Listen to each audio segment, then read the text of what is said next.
यहाँ कुनै पनि समस्याहरू पर्यो भने हामी तिनीहरूलाई उचित तरिकाले काम गर्नको लागि र यदि हाम्रो आन्दोलनकारी शक्तिलाई जबरजस्त दबाउने काम गरियो भने तिनीहरूको विरुद्धमा आवश्यकता अनुसारको प्रतिरोध गर्नको लागि चाहिँ यो युवा शक्तिले निश्चित रूपमा काम गर्नेछ।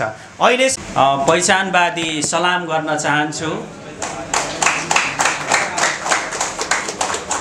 आदरणीय यो देशमा पहिचानको लागि, अस्तित्वको लागि र गुमेका इतिहास, शील अनि नाम, सभ्यता, संस्कृति सबै विषयहरूलाई पुनर्स्थापित गरेर नेपाललाई सच्चा नेपाल, साझा नेपाल र पक्का नेपालको स्वरूप निर्धारण गर्नको लागि प्रदेश नम्बर 1 लाई एउटा नमुना प्रदेशको रूपमा जुन मधेसबाट प्रारम्भ भएको संघीयतालाई पहिचानको आधारमा निर्मित राष्ट्रको रूपमा बन्न आँटेको नेपालको निरन्तरतालाई जारी राख्नको लागि यो भूमिमा पनि पहिचानको आधारमा, त्यो पनि ऐतिहासिक पृष्ठभूमि, यहाँको सभ्यता, यहाँको भाषा, यहाँको समुदाय र यहाँका आम प्रदेश नम्बर 1 वासीहरूको प्रतिनिधित्व हुने नामाकरणको लागि, युद्ध गर्नको लागि या त्यसलाई स्थापित गर्नको लागि सङ्घर्षको अग्र मोर्चामा रहेर नेतृत्व गरिरहनुभएका र यो देशमा र यो समग्र हामी हलभित्र नेतृत्वदायी भूमिका गरिरहनुभएका सम्पूर्ण नेतृत्वगण, यो हाम्रो सङ्घर्ष समितिका सम्पूर्ण घटकका नेतृत्वगणहरू, यहाँहरू सबैलाई एकमुष्ट रूपमा सम्बोधन गरेर म फेरि पनि हार्दिक मेरो आफ्नो समुदायको तर्फबाट सेवारो अनि जय पहिचान टक्राउन चाहन्छु। र पहिलो पटक यो प्रदेशको नाम कोशी मुर्दाबाद भन्न चाहन्छु। मुर्दाबाद, मुर्दाबाद। हामी कुनै पनि हालतमा यो प्रदेशको नाम कोशी खारेज नहुन्जेलसम्म हामी प्रतिबद्धताका साथ यहाँ फागुन 17 गतेदेखि यही विराटनगर भूमिबाट हाम्रो विद्रोहको ज्वाला सुरु गरेका छौँ। यो अन्त्य नहुन्जेलसम्म, यो अन्त्य गरेर पुनः हामीले भने जस्तो नामाकरण नहुन्जेलसम्म यो हाम्रो विद्रोह जारी रहने घोषणा यहाँबाट म पुनः गर्न चाहन्छु। र यही क्रममा यो विद्रोहलाई निष्कर्षमा पुर्याउनको लागि, यसलाई शक्तिमा, पक्का शक्तिमा स्थापित गरेर निष्कर्षमा पुर्याउनको लागि हामीले 2 महिनाभन्दा बढी हामी नागरिकहरूले नागरिक रूपमा लड्यौँ। यहाँ हाम्रो आवाज सुनायौँ राज्यलाई। तर यो राज्य, यो प्रदेश नम्बर 1 को तथाकथित सांप्रदायिक अनि अति जातिवादी कोशी नाम राख्ने नाइके यो प्रदेशको अहिलेको वर्तमान मुख्यमन्त्री ज्यू, उहाँ हिक्मत कार्कीजी हुनुहुन्छ। हिक्मत त होइन, अर्कै मत जस्तो छ उहाँको। मतको मात्रै कुरा गर्नुहुन्छ, मतको मात्रै कुरा गर्ने कार्कीज्यू लगायत उहाँको नेतृत्वमा रहेका सम्पूर्ण चाहिँ 82 सांसदहरूलाई हामीले शान्तिपूर्ण रूपमा हाम्रो आवाज सुनाइराख्यौँ। तर अहिलेसम्म सुनवाई भएन। हामीलाई मार्ने काम भयो, हामीलाई कुट्ने काम भयो, हामीलाई गोली हान्ने काम भयो, हामीलाई अश्रु ग्यास हान्ने काम भयो। अहिले हाम्रो घाइते शान्तिपूर्ण रूपमा चाहिँ आन्दोलनमा रहनुहुने दीक्षा छेत्रीज्यू, अहिले उहाँ हामीसँग यहीँ हुनुहुन्छ। उहाँको हात बचाउने काम भयो, लात्तीले हानेर हाम्रो आन्दोलनकारीहरूको खुट्टा बचाउने काम गरियो। यस्ताहरू दमनको विरुद्धमा हामी शान्तिपूर्ण तरिकाले राज्यलाई चाहिँ जवाब दिनेछौँ, त्यसलाई सङ्गठित रूपमा जवाब दिनेछौँ। त्यसको लागि यो चाहिँ युवा पहिचानको लागि युवा आजदेखि हामीले घोषणा गरेका छौँ यहाँ।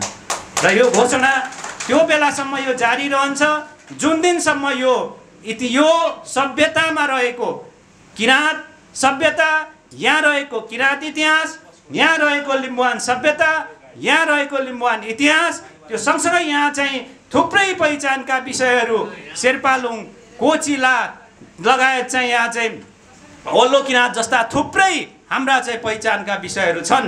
उनीहरूलाई सुनिश्चित गर्ने गरी यहाँ चाहिँ हामी यो निष्कर्षमा नपुगिन्जेलसम्म यो हाम्रो चाहिँ युवा शक्ति चाहिँ निरन्तर काम गर्नेछ, यो पनि म घोषणा गर्न चाहन्छु। यसको लागि म आज हाम्रो सङ्घर्ष समितिको तर्फबाट जिम्मेवारी पाउनुभएका संयोजक किराँत राई यायुखाका महासचिव भीम राईज्यू र किराँत याक्थुङ चुम्लोङका राष्ट्रिय चुम्लोङ सदस्य एबिराज आङदेम्बेज्यू सहसंयोजक रहनुभएको, उहाँहरूले यो एउटा लामो अभ्यास गरेर लामो एउटा चाहिँ सङ्घर्षबाट एउटा आकृति निर्माण गर्नुभएको छ।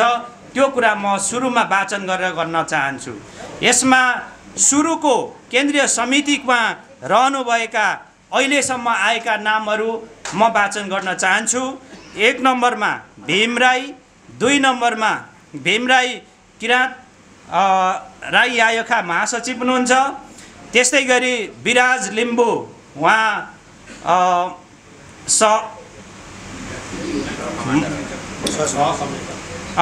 भीम राई संयोजक हुनुहुन्छ र विराज लिम्बू सहसंयोजक किराँत याक्थुङ चुम्लोङ राष्ट्रिय चुम्लोङ सदस्य। त्यस्तै गरी मनु लिम्बू सहसंयोजक, रम्बा शेर्पा सहसंयोजक, मुलिया नाछिरिङ सहसंयोजक, रम्बा शेर्पा नेपाल शेर्पा सङ्घको तर्फबाट हुनुहुन्छ। मुलिबा नाछिरिङ सहसंयोजक नेपाल आदिवासी युवा सङ्घको तर्फबाट हुनुहुन्छ। साहस राई सदस्य सचिवको रूपमा रहनुभएको छ यसको। त्यस्तै गरी जेन्टल लावती सह सदस्य सचिवको रूपमा रहनुभएको छ।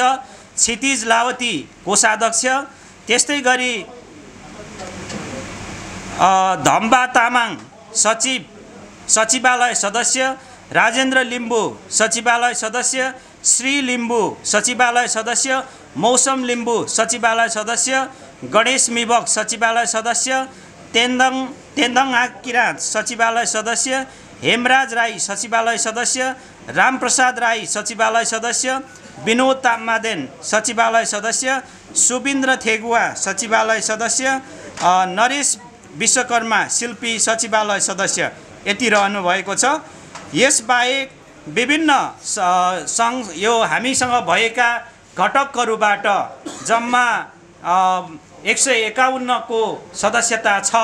त्यसमा केही यहाँ नामहरू उल्लेख भएका छैनन्, भएका जति म यहाँ उल्लेख गर्न चाहन्छु।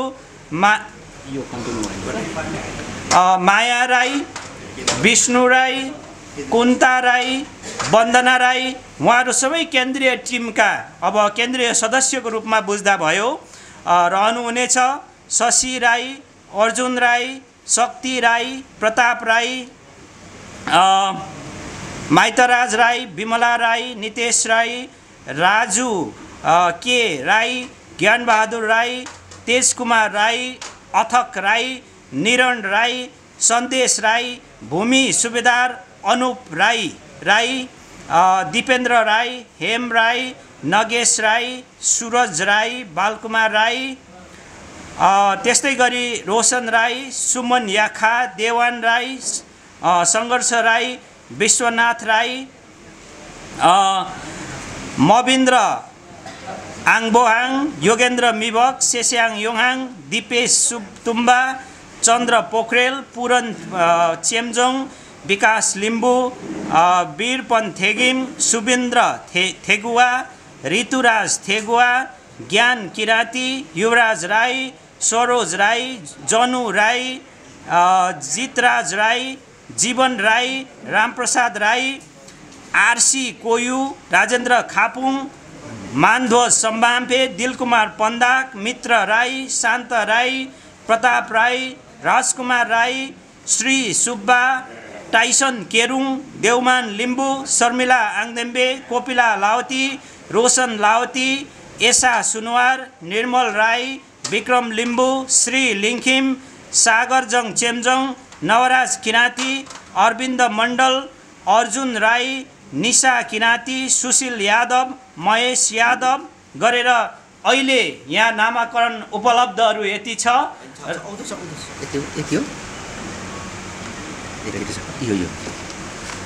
त्यसबाहेक यसमा पुनः उपलब्ध गणेश मिबक, सुभाष छेत्री, DK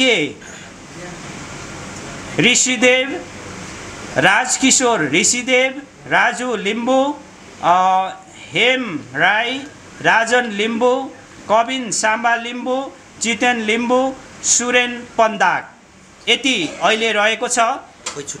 यसमा छुटेको स्वाभाविक रूपमा छ केही र यहाँहरूको छुटेको पुनः हाम्रा यहाँ संयोजक सहसंयोजकज्यूहरूले व्यवस्थापन गर्नुहुनेछ।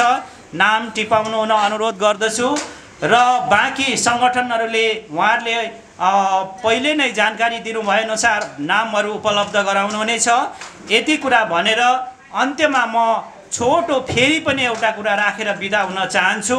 त्यसमा मेरो के हो भने संसारमा जहीँ पनि भूमि भएका या अधिकार गुमेकाहरूले अधिकार खोज्दाखेरि उनीहरूलाई जेनोसाइड गर्ने चलन छ।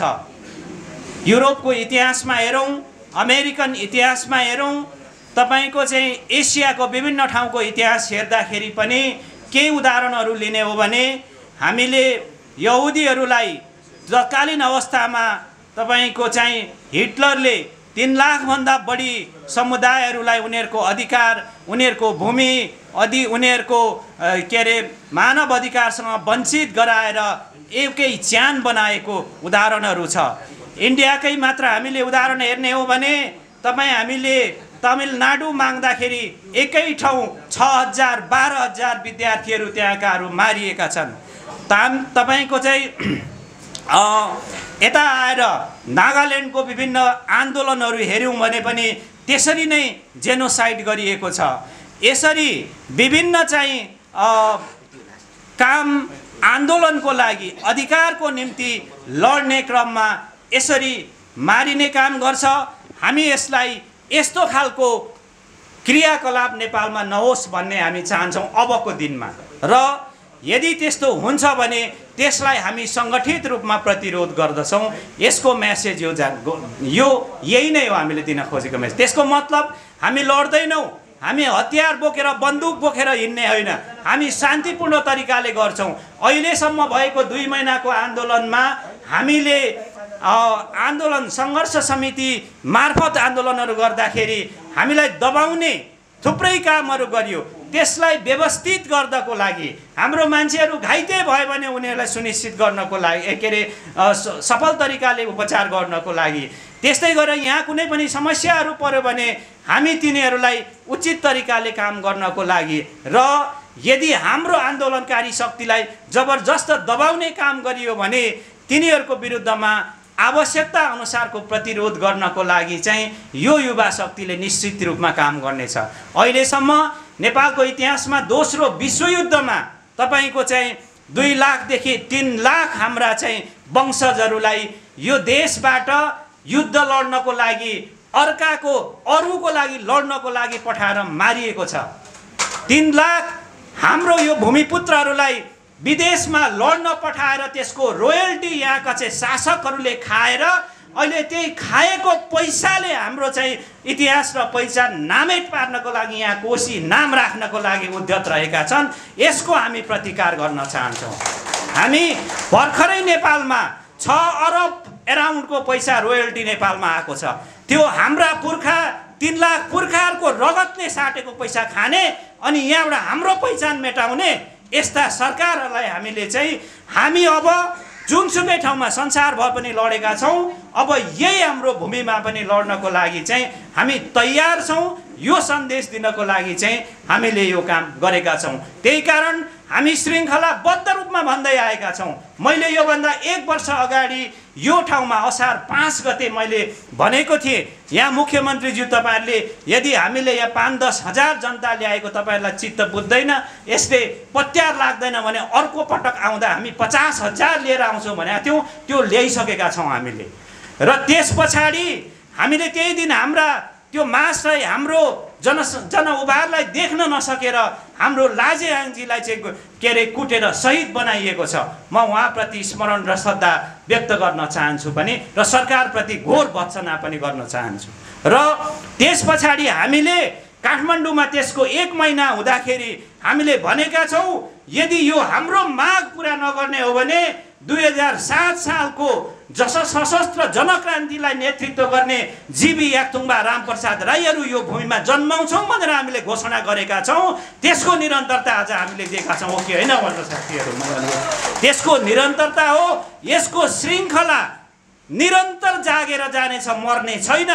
यसको निरन्तरता हामीले हरेक ठाउँमा विचार गरेर बुद्धि पुर्याएर सोचेर अहिलेका पुस्ताले बोलेका छौँ र हामीलाई उहिले हाम्रो बाजे पुस्ताहरूलाई ढाँटे जस्तो गरी खु भनेको पानी, त्यो खुबाट चाहिँ कोसी, खुको पानीबाट खुसी हुँदै कोसी भयो। अनि त्यो कोसी चाहिँ कुन भाषा भन्दाखेरि किराँत भाषा। कहाँ छ किराँत भाषा यो देशको डिक्सनरीमा? न चाहिँ के अरे तथ्याङ्क विभागले निर्माण गरेको भाषामा छ, न चाहिँ के अरे शब्दकोशमा छ। कहीँ नभएको कुराहरू त्यस्ता चाहिँ पानी विद्वानहरू निस्केर त्यस्ता सांसदहरूले हामीलाई यहाँ चाहिँ उल्टो उल्टो पढाउने सिकाउने काम गरिँदैछ। यस्ताहरूको जवाब दिनको लागि चाहिँ हामीले यसलाई चाहिँ निरन्तरता दिएर लानेछौँ र यो निरन्तरता त्यो बेलासम्म जारी रहन्छ जुन बेलासम्म यस्तै हुन्। यो आन्दोलन यसै सिद्धिन्छ 2-4 दिनमा, 1 महिना गर्छन्, 2 महिनामा थाकेर सुत्छन् भन्नेहरूलाई हामीले यो म्यासेजको रूपमा दिन चाहेका छौँ। र सरकारलाई फेरि पनि यहाँबाट यो अघिल्लो आन्दोलनसम्म हामीले विराटनगरमा कुरा गर्दासम्म तपाईँले तुरुन्तै यहाँ चाहिँ प्रदेश सभा बोलाउनुहोस्। के को लागि भन्दाखेरि चाहिँ 2/3ले तपाईँ 90%ले भन्नुहुन्छ, 90%ले तपाईँले पास गरेको नामलाई सच्याएर पुनः नामाकरण गरेर 100%ले पास गर्ने गरी यो कहाँका जनताले सबैले स्वीकार्ने गरी चाहिँ नामको प्रस्ताव लिएर प्रदेशको आह्वान गर्नुहोस् भनेका थियौँ। उल्टो चाहिँ हाम्रो कुरालाई सम्बोधन नगरी अब सभा चाहिँ बस्ने जुन जमर्को गरियो त्यसको चाहिँ हामी चाहिँ विरोध गर्ने गरी पनि यहाँ चाहिँ हामी चाहिँ आएका छौँ। यो कुरा पनि राख्दछु र यति भनिसकेपछि अब फेरि पनि हामी आन्दोलनको हामी वडादेखि सबै ठाउँमा के अरे हिम्मतका साथ उत्साहका साथ यहाँ अहिले यो भूमिमा हामी आदिवासी मात्र छैनौँ, यो भूमिमा मधेसीहरू छौँ, यो भूमिमा चाहिँ आदिवासी मधेसी मूलका आदिवासी छौँ, पहाडी मूलका आदिवासी छौँ, यहाँ दलित छौँ, मुस्लिम छौँ। सबैको अधिकार सुनिश्चित गर्ने गरी सबैको पहिचान सबैको अधिकार स्थापित हुने गरी यो प्रदेशलाई निर्माण गर्नु हाम्रो जिम्मेवारी हो। यो प्रदेशलाई समृद्ध बनाउने हाम्रो जिम्मेवारी हो। जुन कामलाई अवरोध गर्ने सबैभन्दा महत्त्वपूर्ण कडी नै अहिलेको चाहिँ कोशी नामाकरण भएको छ, त्यसलाई अन्त्य गर्नको लागि एकबद्ध रूपमा लागौँ भन्ने अनुरोध गर्दै बिदा चाहन्छु। धन्यवाद।